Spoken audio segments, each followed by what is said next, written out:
Hey everybody, I'm Ryan. You're watching 60 Cycle Hum, and I'm about to take this guitar apart. I got this thing in about a week or so ago.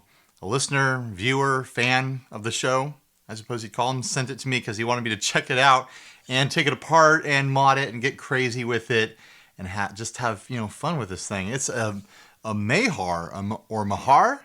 I'm not really sure how to pronounce it.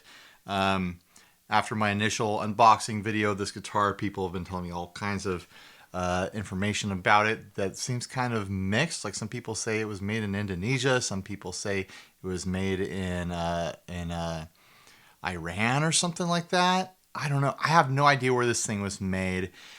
These guitars apparently go for anywhere between like $30 and $75 new, depending on where you buy them. It's got some really funky things going on.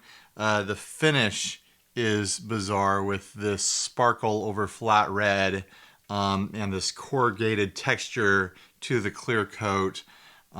Lots of lumps and bumps in the finish all over the place here. Just a really odd guitar when you look at the details up close. So I'm going to take this thing apart today, look under the pick guard, see what it's like. I'd really like to get a peek underneath the paint and see if there's wood in this thing, or maybe a bunch of newspapers stuck together with Elmer's glue or something. I don't know. So anyways, let's get into it and start having some fun with this thing. I've got an overhead camera here. I'll edit it in somehow. I'm sure. I gotta undo these strings first, that's for sure.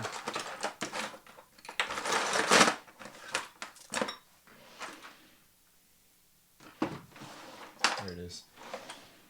String winder time. Lots of mixed reviews out there on these guitars, especially in the comments section from the first video I did. Some people saying that they're surprisingly alright players for the money, and some people got ones that are just such complete hot garbage that they're not even worth messing with. With a guitar at this price point, I imagine the quality controls just have to be all over the map. There's no one testing these things at the back of the assembly line.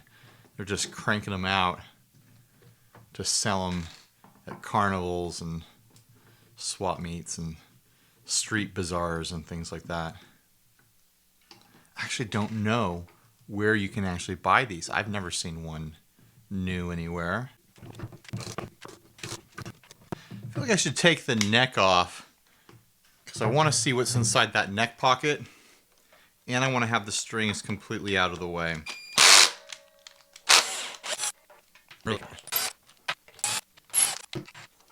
Moment of truth for the neck pocket. Oh, there's a shim in there. That's kind of surprising that they would even bother. No markings of any sort. Really close drill on the edges of this neck. I'm pretty surprised to find a shim in there, because that means there was enough quality control that someone said this neck needs the angle adjusted. Very interesting. Alright, let's check out what's underneath the pick guard here. Great big swimming pool route. I mean, I can't really tell anything by looking at the pickups. They look like pickups. Mini pots in here. Not the best soldering in the world on there. But honestly, for the price of these guitars, it could be a lot worse. That's for sure. Alright, let's look at the body. Really rough job of a route in here. I have never seen wood flaked up like this and routed so deep that you can see the springs through the route. They just mucked this up.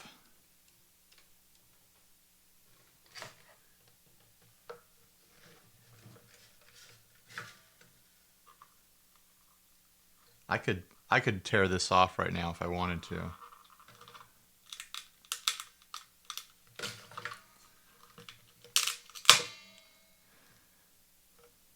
It's wood.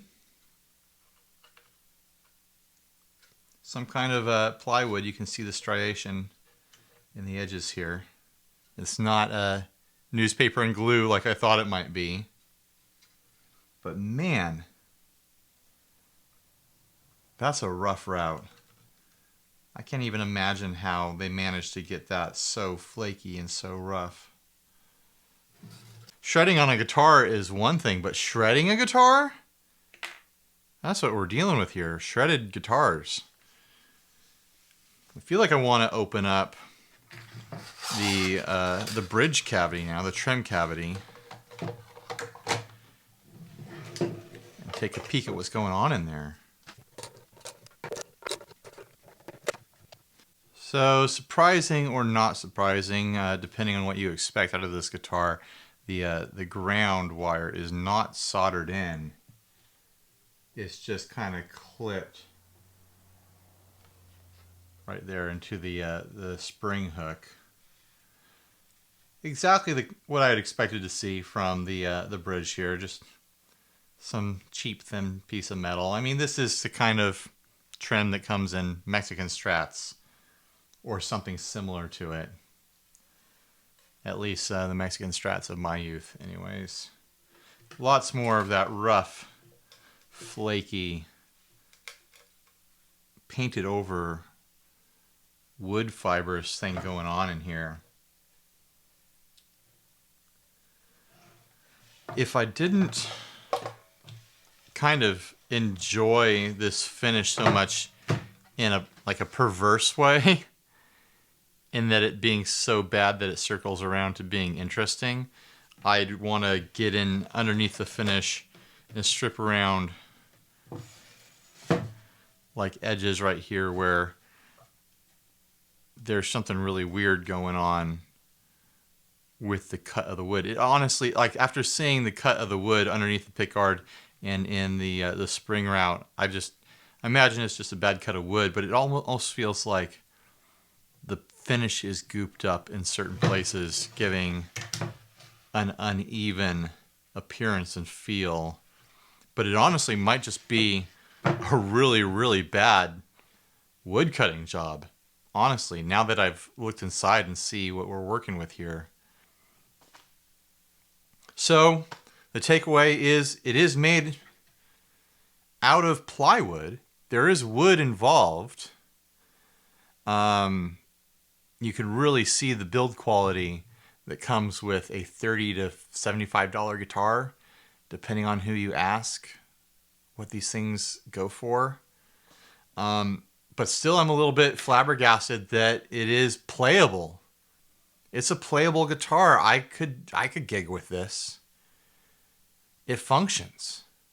What does that mean for guitars when you can get a guitar this cheap that functions and is playable beyond the cowboy chord area? Like I could get up the neck on this at least around like the 13th fret and everything is fine on it.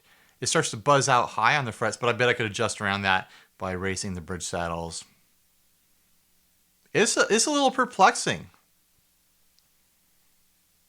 All right, well, let me know your thoughts and concerns in the comments section down below. Please like, subscribe, dislike, you know all that stuff. You've been on YouTube before.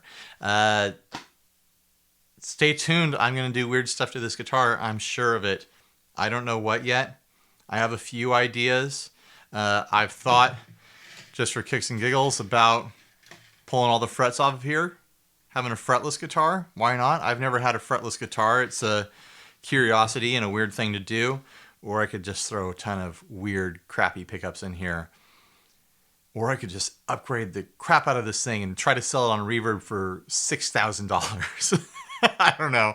All right. Thanks for watching, everybody. Later.